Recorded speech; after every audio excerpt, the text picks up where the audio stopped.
گای ڕەنگاڵە نمایشی چەند شێوەکارێکی خانمی شاری پیرانشاری هەڵاتی کوردستانە کە با چەند تابلۆیەکی شێوەکاری بەشداریان کردبوو و هەر خانمە و با تەکنیکی خۆی و بە ستایلی تایبەتی خۆی گزارشتی لە تابلۆ لە کارەکان کردبوو. بەشێکی زۆری تابلۆکانیش گزارشت بوون لە جوانی سروشت و ئازاری خانمان بە تایبەتی لە هەر چوار پارچەی کوردستان.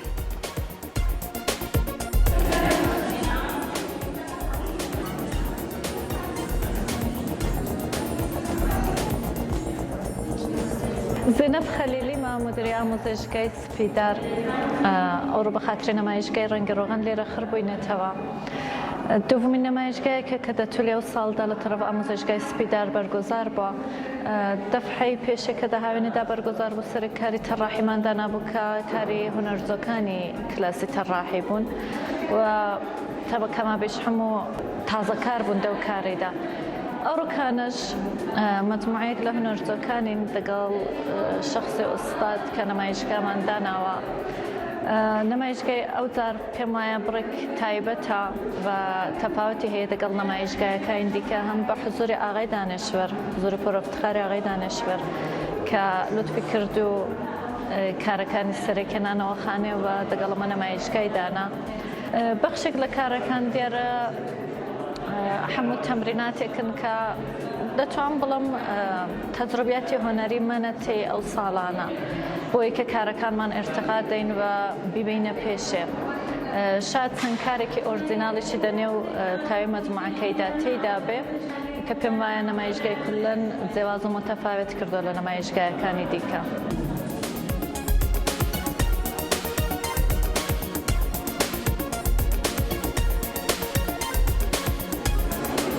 ئەمن نەرمینی فەیزوڵڵاهیمە دەگەڵ پێنج دانە خاتوونی شارکۆ بووینەتەوە و ئەو پێشانگایەمان پێکهێناوە.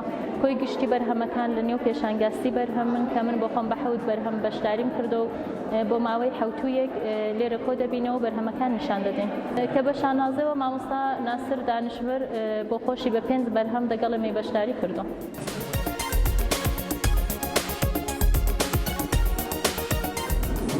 تکنیکی کارەکان هەمویان ڕەنگ و ڕۆغەنە کە بە فولکلۆر و ئۆرجیناڵ و بە سروشتی بێجان و جاندار بەشدارن.